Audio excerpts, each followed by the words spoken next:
ये देखने वाले हैं एनसीईआरटी के एक्सरसाइज 1.1 के क्वेश्चन नंबर 12 कहता है। Question number exercise 1.1 question number 12 कहता है कि सिद्ध कीजिए कि समस्त त्रिभुजों के समुच्चय ए में समस्त त्रिभुज के समुच्चय ए में एक रिलेशन है R is equal to T1 T2 such that T1 T2 के समरूप है। ये क्वेश्चन है और इस क्वेश्चन में हम लोग को स्वतुल्य, सममित और संक्रामक चेक करना है, तुल्यता संबंध। तो जैसे कि आप जानते हैं कि जो रिलेशन स्वतुल्य हो, सममित हो, संक्रामक हो, उसे तुल्यता संबंध कहते हैं। तो जैसा कि हम जानते हैं कि स्वतुल्य में क्या होता है, देखिएगा। स्वतुल्य में जैसा कि आप जानते हैं कि A belongs to bar for all A belongs to A. इसमें अगर मैं कह दूं, देखिएगा यार, T1 तो T1 समरूप हो जाएगा T1 के। बताइए क्या सही है? प्रत्येक त्रिभुज स्वयं के समरूप होता है। बिल्कुल बात सही है। इसीलिए R क्या होगा? स्वतुल्य होगा। R स्वतुल्य होगा। स्वतुल्य के बाद से इसमें सममित चेक करना है, तो सममित में देख लिया जाए। सममित क्या कहता है? सममित होता है कि AB belongs to R, this implies that BA belongs to R। तो इसमें अगर मैं कह देता हूं कि T1 T2, यदि T1 समरूप है T2 के, तो this implies that T2 T1। बताइए तो T2 समरूप हुआ कि नहीं T1 के? त्रिभुज है दो गो, ये है T1 और ये है T2। अगर है इसके समरूप है तो ये भी इसके समरूप होगा, हुआ कि नहीं होगा? इसीलिए R क्या हो जाएगा बाबू? सममित हो जाएगा। R क्या हो जाएगा? सममित हो जाएगा। इसके बाद हम लोग संक्रामक चेक करने वाले हैं। तो संक्रामक में देखा जाए, संक्रामक के कॉन्सेप्ट को आप लोग क्या जानते हैं? तो आप जानते हैं जैसा कि संक्रामक में पढ़े होंगे कि AB belongs to R and BC belongs to R, this implies that AC belongs to R। और पढ़े हैं for all ABC belongs to A।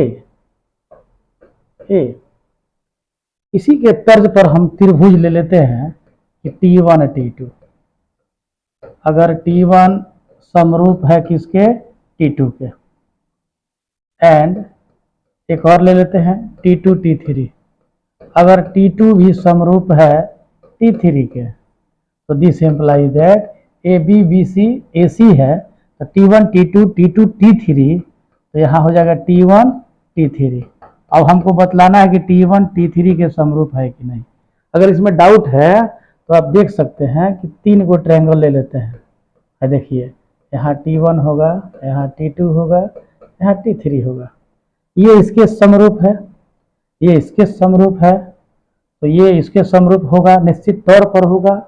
इसलिए R क्या होगा? R क्या होगा? संक्रामक होगा। तो बच्चों, ये रिलेशन स्वतुल्य है, ये रिलेशन सममित है, और ये रिलेशन क्या है? संक्रामक है। तो कॉन्फॉर्मेशन के साथ हम कह सकते हैं कि R क्या होगा? R तुल्यता संबंध होगा। R क्या होगा? तुल्यता संबंध होगा। इंग्लिश में कहेंगे तो क्या होगा? इक्विवेलेंस रिलेशन होगा। इसमें और भी है, इस क्वेश्चन में कहता है एक ट्रायंगल 3 4 5 है, एक और ट्रायंगल है जिसमें 5 12 13 है, और एक ट्रायंगल है जिसमें 6 8 और 10 है।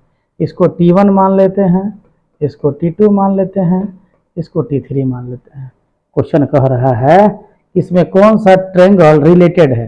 तो कैसा रिलेशन है, रिलेशन तो समरूप का है, और समरूप का क्या शर्त होता है, दो त्रिभुज अगर समरूप हो तो उनके संगत भुजाएं अनुपातिक होती हैं। तो देखिए इनके भुजा का 3/5 is equal to 4/12 is equal to 5/13 आएगा, ये दोनों में बराबर, ये कभी बराबर नहीं आएगा, यानी कि T1 T2 से रिलेटेड नहीं है। अब इसमें देख लेते हैं 5/6 12/8 और इज इक्वल टू 13/10, ये भी देख लीजिए, ये भी रिलेटेड नहीं है क्योंकि इनके भी अनुपात बराबर नहीं है। अब इसको हम देख रहे हैं तो देखिएगा 3/6 हो जाएगा, 3/6 4/8 इज इक्वल टू 5/10, देख लीजिए सब में 1/2 आ जाएगा। दैट्स मीन T1 समरूप है क्या चीज के, T3 के। ये आपका क्वेश्चन कंप्लीट हो जाता है। क्वेश्चन नंबर 12 क्वेश्चन आपका बना दिया मैंने, देख लीजिए, समझ लीजिए।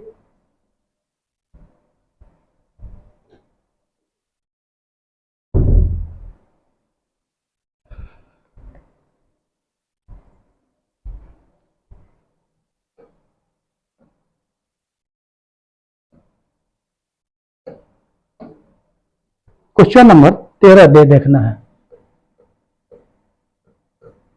क्वेश्चन नंबर 13 हमारा कह रहा है कि क्वेश्चन नंबर 13 कह रहा है कि समस्त बहुभुजों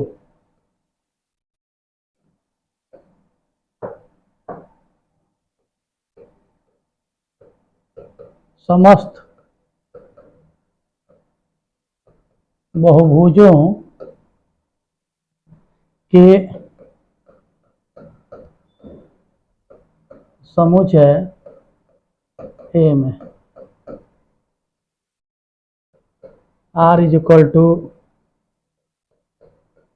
P1 P2 दिया है कि P1 तथा P2 में P1 तथा P2 में भुजाओं की संख्या बराबर है। देखिए बाबू, इसको आसानी के लिए हम लोग थोड़ा सिस्टमेटिक लिख लेते हैं कि R is equal to P1 P2 such that, हम इसको लिख देते हैं कि P1 बराबर P2। P1 बराबर P2 का मतलब है कि P1 और P2 में भुजाओं की संख्या क्या है, बराबर है। तो इसको हम थोड़ा सा आगे बढ़ाते हैं, देखते हैं आगे बढ़ाकर कि क्या क्वेश्चन कह रहा है। सॉल्यूशन में हम देख लेते हैं, देखेंगे स्वतुल्य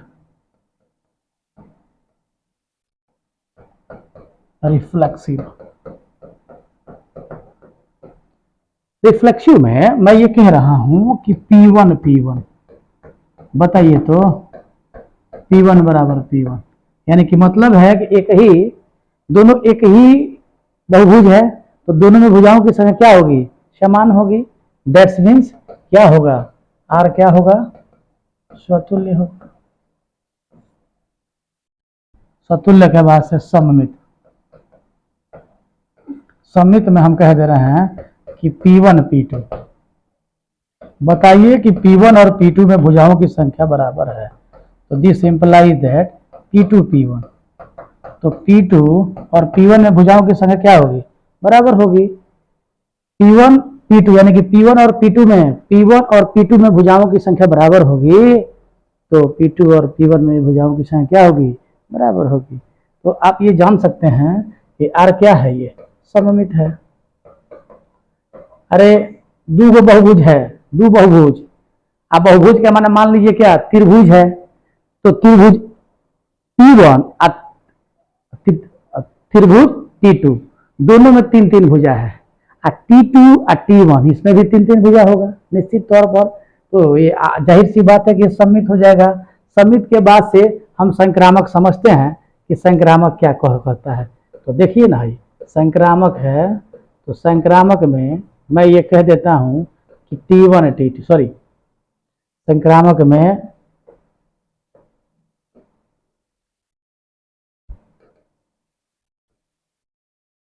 में देखिए तो है P1 P2, तो मैं कह रहा हूं कि P1 और P2 में भुजाओं की संख्या समान है। अब बाबू एक और ले लेते हैं P2 P3, और कह दे रहे हैं कि P2 और P3 में भुजाओं की संख्या समान है। तो मैं ये कहना चाहता हूं कि P1 और P3 में क्या होगा, इनमें भी भुजाओं की संख्या बराबर होगी, निश्चित तौर पे होगी। तो R क्या होगा, R संक्रामक होगा, R संक्रामक होगा, इसीलिए R क्या हो जाएगा बाबू, R तुल्यता संबंध होगा। कुछ और भी बोल रहा है इसमें, कह रहा है कि समकोण त्रिभुज से संबंधित समुच्चय के सभी अवयवों का समुच्चय ज्ञात करें। तो मैं ये बतला देना चाह रहा हूं कि त्रिभुज का संबंध समस्त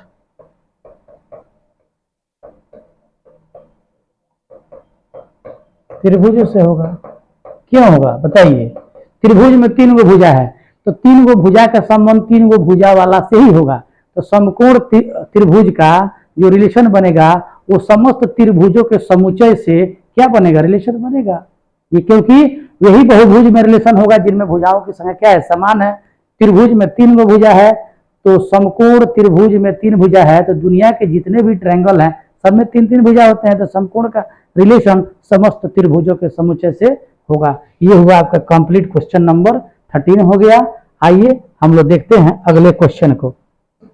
अगला सवाल है हम लोग का बाबू 14 नंबर क्वेश्चन है, इसको मैं देख ले रहा हूं। 14वां सवाल है हमारा कि देखिए, XY तल में समस्त रेखाओं के समुच्चय L में देखिएगा R इज इक्वल टू एक रिलेशन दिया हुआ है। ध्यान देंगे कि L1 L2 such that L1 समानांतर है L2 के। इसमें भी हमको तुल्यता संबंध दिखाना है। मैं आपको आसानी से बतला दे रहा हूं कि स्वतुल्य में तो जानते हैं L1 L1 हो जाएगा, AA होता है, तो AA का मतलब यहाँ क्या हो जाएगा, L1 L1 हो जाएगा। L1 समानांतर है L1 के। प्रत्येक रेखाएं स्वयं के क्या होती हैं, समानांतर होती हैं। दैट मीन R क्या होगा, R स्वतुल्य होगा। इसमें कोई दिक्कत है तो बताइए। और इसके बाद हम लोग देखते हैं सममित। तो सममित में कहता है कि L1 L2, अगर L1 समानांतर है L2 के, तो this imply that L2 L1। बताइए ना कि L2 L1 के समानांतर होगा कि नहीं है। अगर L1 L2 के समानांतर है, L1 L2 के समानांतर है, L1 L2 के समानांतर, L2 L1 के समानांतर होगा कि नहीं, निश्चित तौर पे होगा। इसीलिए R क्या होगा, सममित होगा। R क्या होगा, सममित होगा। इसके बाद से संक्रामक में देखना है। तो संक्रामक क्या है, तो संक्रामक में देखना है कि L1 L2 यानी कि L1 समानांतर है बाबू L2 के, और L2 L3 हमको देखना है कि L2 समानांतर L3 के। L1 समानांतर है L2 के, L2 समानांतर है L3 के, तो L1 समानांतर होगा कि नहीं। Therefore L1 L3 निश्चित तौर पर L1 समानांतर है क्या चीज के, L3 के। तो देखिए तो R क्या हो जाएगा बाबू, R संक्रामक हो जाएगा, R संक्रामक होगा, और निश्चित तौर पे संक्रामक होगा। अब देखिए ना, अब संक्रामक है उसके बाद से, इसीलिए R क्या होगा, R हमारा R क्या हो जाएगा, तुल्यता संबंध हो जाएगा, R तुल्यता संबंध होगा। और मैं ये कहना चाह रहा हूं कि y is equal to 2x plus 4 है, कहता है इसे संबंधित। तो कैसा संबंध है, समानांतर का संबंध है। तो समानांतर रेखाओं का संबंध कैसा होता है, इसमें मैं बतला देना चाह रहा हूं कि अगर इसके समानांतर कोई होगा रेखा तो x का गुणक और y का गुणक नहीं बदलता है, यानी कि y तो ये भी y, 2x तो ये भी 2x, केवल ये कांस्टेंट बदल जाएगा, यानी कि इतना के समानांतर y = 2x + 4 समस्त क्या है, ये समानांतर रेखाएं हैं। बाबू आप नहीं जानते हैं ax + by + c = 0 के समानांतर संसार की सभी रेखाएं ax + by + c1 होती है। केवल चर नहीं बदलेगा, चर का गुणांक नहीं बदलेगा, चर के साथ केवल कांस्टेंट बदलता है और चर बिल्कुल सेम रहेगा, तो किसी रेखा के समानांतर रेखा का इक्वेशन मिल जाता है। ये आपका क्वेश्चन नंबर 14 हुआ। आइए हम लोग अगले क्वेश्चन को देख लेते हैं। आज हम लोग बिल्कुल 1.1 को समाप्त कर लेंगे और इसमें क्वेश्चन नंबर 15 है और 15 नंबर क्वेश्चन ऑब्जेक्टिव है और इसमें दिया हुआ है एक समुच्चय है। ध्यान से देखेंगे, ये समुच्चय दिया हुआ है, इसमें 1 2 3 4 और इस 4 में एक रिलेशन दिया हुआ है r = ध्यान देंगे 1 2 दिया है, 2 2 दिया है, 1 1 दिया है, 4 4 दिया हुआ है, 1 3 दिया हुआ है, 3 3 दिया हुआ है और 2 3 2 दिया हुआ है। ठीक है, और इस रिलेशन को तय है करना कि स्वतुल्य है कि नहीं, सममित है कि नहीं, संक्रामक है कि नहीं। सबसे पहले मैं ये कहना चाह रहा हूं कि स्वतुल्य में क्या होता है, तो स्वतुल्य में देखेंगे, स्वतुल्य में होता है a belongs to r for all a belongs to a। इसका अर्थ है कि समुच्चय A में जितने सारे एलिमेंट हैं उसके लिए a होना चाहिए, यानी कि 1 के लिए 1 1 इसमें होना चाहिए, 2 के लिए इसमें 2 2 होना चाहिए, 3 के लिए इसमें 3 3 होना चाहिए और 4 के लिए 4 4 होना चाहिए। तो देखिए 1 1 भी है और 2 2 भी है, 3 3 भी है, 4 4 भी है, इसीलिए रिलेशन क्या होगा, स्वतुल्य होगा। सममित के लिए बच्चों, सममित में ध्यान देना है कि सममित में क्या बोलता है, सममित बोलता है कि AB belongs to R, AB belongs to R, this implies that BA belongs to R, AB belongs to R, this implies that BA belongs to R। देखिए AB का मतलब यहाँ 1 2 दिया है तो इसको उलट के देखेंगे 2 1 इसमें है कि नहीं। देखिए पहला ही फेल कर जा रहा है, 1 2 है, 1 2 है, लेकिन इसके अपोजिट 2 1 इसमें नहीं है, इसीलिए ये सममित नहीं होगा। और संक्रामक में देखिए क्या कहता है, कि संक्रामक में क्या कहता है, संक्रामक में कहता है कि AB belongs to R, BC belongs to R, this implies that AC belongs to R। तो मैं ये कहना चाह रहा हूं कि देखिए 1 2 है, 1 2, तो जिसके साथ ये समाप्त हो रहा है ना उसी के साथ कोई पेयर स्टार्ट होगा। जैसे 2 2 है तो 2 2 ले लिए, तो 1 2 2 2, इसलिए एक रिलेशन बना कितना 1 2। देखिए 1 2 भी है, खैर इसको मैं छोड़ देता हूं, इसको ले लेता हूं कि 1 3 और 3 से खत्म हो रहा है, 3 2 स्टार्ट हो रहा है, तो 3 3 छोड़ देंगे, क्या मिलेगा 1 2 मिलेगा। देखिए 1 2 भी है, दैट्स मीन्स ये क्या हो जाएगा, ये संक्रामक भी हो जाएगा। तो मेरा ये आंसर क्या होगा कि स्वतुल्य होगा, संक्रामक होगा, सममित नहीं होगा। स्वतुल्य होगा, संक्रामक होगा, स्वतुल्य संक्रामक होगा, सममित नहीं होगा। आपका ऑप्शन नंबर ये बी हो जाएगा मेरे ख्याल से, देख लीजिएगा।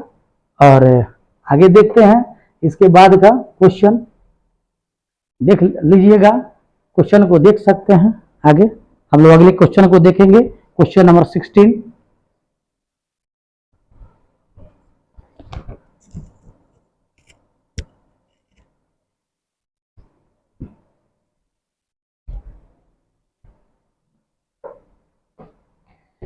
क्वेश्चन नंबर 16 है, देखेंगे 16 में दिया हुआ है कि n में एक दिया हुआ है R = AB such that A = B - 2 और B बड़ा है 6 से। ऑप्शन देखिए, ऐसे सवालों के लिए ऑप्शन दिया हुआ है, इसमें ऑप्शन दिया है 2 4, बी दिया है ऑप्शन में, बी में दिया है 3 8 और सी में दिया हुआ है आपका ऑप्शन 6 8 और बच्चों डी में दिया हुआ है आपका ऑप्शन 8 7। तो मैं ये कहना चाह रहा हूँ क्वेश्चन कह रहा है कि a is equal to B minus two, यानी कि a और b का कितना अंतर है, यानी कि b में से a, देखिए ना a is equal to B minus two को इधर, एक इसको इधर, तो 2 is equal to B minus A, देख लीजिए, यानी कि b में से a घटाने पर कितना आना चाहिए, 2 आना चाहिए, तो 4 में से 2 घटाएंगे तो कितना, 2 तो आ जाएगा, लेकिन कहता है कि b का मान 6 से ज्यादा होना चाहिए। फिर देखिए 6 वाट है, तो 8 में से 6 जाएगा तो 2 आ जाएगा, और इस b का मान 6 से ज्यादा है, यही आपका आंसर हो जाएगा। देख लिए, ध्यान दीजिए, इसमें कोई फॉर्मूला नहीं है, दिमाग लगाना है और आपका एक्सरसाइज 1.1 खत्म हो जाता है। तो बच्चों हम लोग अब हम लोग अगले चैप्टर के लिए